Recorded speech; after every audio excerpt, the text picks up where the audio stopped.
Gloria a Dios. Por lo pronto quiero invitarte para que la clase que hoy tendremos, la enseñanza que hoy tendremos se llama la resurrección de los muertos. Yo creo que muchos han pensado, bueno, ¿qué se trata de eso de resucitar los muertos? ¿A qué es eso? ¿Qué enseña la Biblia?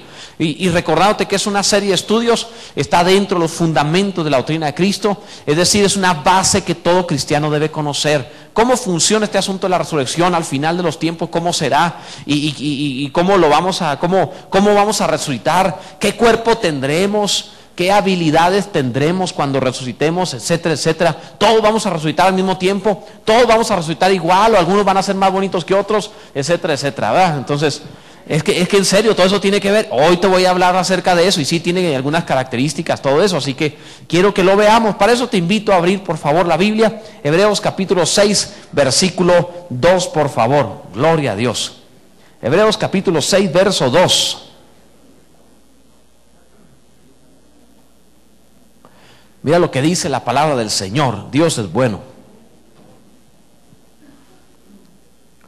Por tanto, dejando ya los rudimentos de la doctrina de Cristo, vamos adelante a la perfección, no echando otra vez el fundamento. Mira lo que dice, el fundamento del arrepentimiento de obras muertas, de la fe en Dios, de la doctrina de bautismo, de la imposición de manos. Mira lo que dice ahí. ¿De qué cosa dice? De la resurrección de los muertos y del juicio eterno. Entonces, es parte de la enseñanza fundamental de los cristianos, la resurrección de los muertos. Tú tienes que conocer al respecto de qué dice Dios. Cuando una persona se muere es el final, ahí llegó todo. ¿Qué pasa después de la muerte? Necesitamos también conocer esta enseñanza. ¿Qué hay vida después de la muerte? ¿Cómo será esa vida? ¿Qué sucede después? ¿Seremos espíritus incorpóreos que estaremos flotando entre nubes? ¿O hay algo tan real y palpable como lo que hoy tenemos? Voy a sentir como siento hoy, ¿verdad? A ver, pellizca el que está enseguida de ti.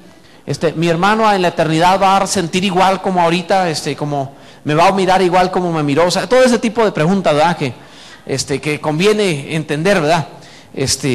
Pero por lo pronto, dice también la Biblia, el Salmo 85, 6, no volverás a darnos vida para que tu pueblo se regocije en ti. Debes saber que Dios es vida.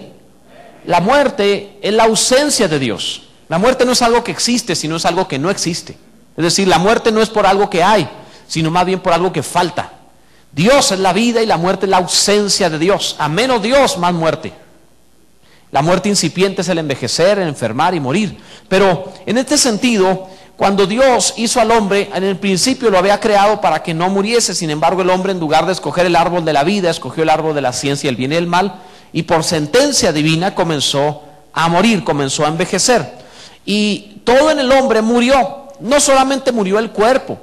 Cuando el hombre comió del árbol de la ciencia del bien y del mal, es decir, cuando el hombre se independiza de Dios, cuando el hombre le dice a Dios, no quiero nada contigo, en ese instante el hombre tiene el problema de comenzar a morir. Muere su espíritu inmediatamente.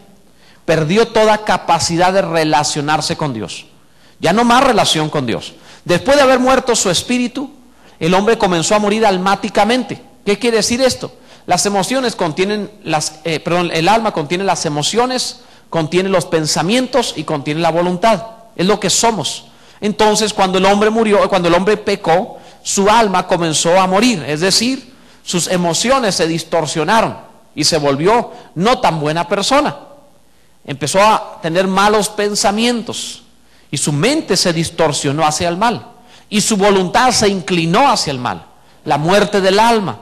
Pero también su cuerpo comenzó a envejecer y comenzó a morir, enfermar, a debilitarse. Entonces todo el ser del hombre, espíritu, alma y cuerpo, fue muerto, fue tocado por el pecado y por ende fue tocado por la muerte. Por tanto, cuando Dios resucita al hombre, cuando Dios le da vida al hombre, porque la Biblia habla de una nueva vida, Dios no solamente quiere darle vida al hombre respecto de su alma o respecto de su espíritu. Dios quiere darle vida al hombre respecto de su espíritu, su alma y su cuerpo, porque todo el hombre murió, todo el hombre tiene que ser vivificado. En este sentido debes entender que el proceso de la resurrección de tu vida también tiene cierto desarrollo. Por ejemplo, Dios, cuando tú aceptas a Cristo, tu espíritu tiene que ser resucitado, tiene que vivir. Lo primero que pasa cuando tú aceptas a Jesús, cuando tú naces de nuevo, es que tienes vida nueva. Abre la Biblia, por favor, en Efesios, capítulo 2, verso 1, por favor. Mira lo que dice la Escritura. Efesios capítulo 2, verso 1. Y ahí te aclara muy bien que Él, es decir, Dios nos dio vida, dice la Escritura, os dio vida a vosotros cuando estabais ¿cómo? Estaban tristes, se sentían mal, se habían portado mal, eran pecadores. No, dice cuando estaban muertos en delitos y pecados. En otras palabras, tú no eras solamente una persona sin Dios, eras una persona muerta. Dios es la vida, si no tenías a Dios, estabas muerto. Por esa razón, cuando alguien dice, bueno, yo conozco a alguien que no es cristiano, de hecho es budista, pero es buena persona. Espérate, está muerto. Está muerto, total, absoluta, completamente muerto. Por eso la Biblia dice que sus obras no le cuentan como ganancia, sino como deuda. O sea, en lugar de poder presentarse ante Dios, mira Señor lo que hice, o sea, espérate, tú estás muerto, no existes, se acabó, no hay vida en ti, no hay nada de Dios.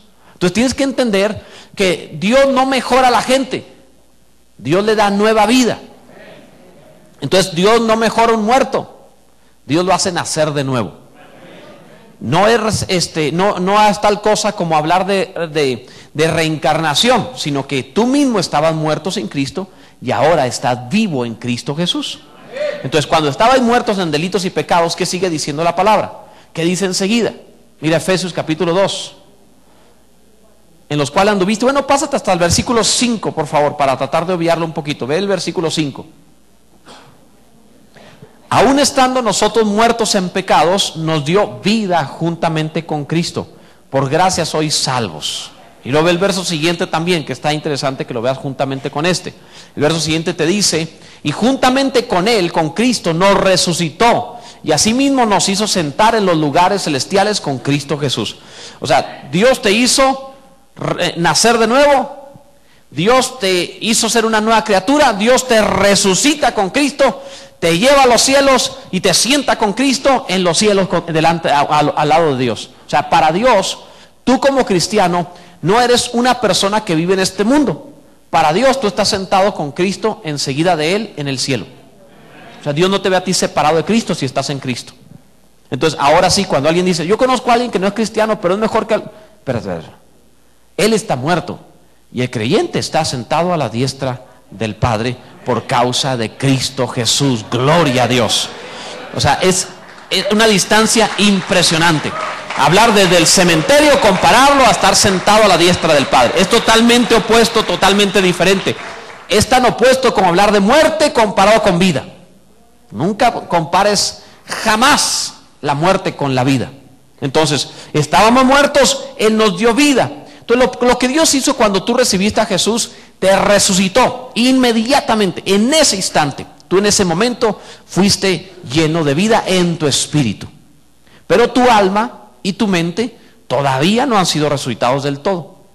Por eso es que alguien se arrepiente, acepta a Cristo, nace de nuevo, pero todavía tiene problemas de malos pensamientos o de problemas en sus emociones, y todavía su voluntad le lleva a hacer cosas que no debería hacer.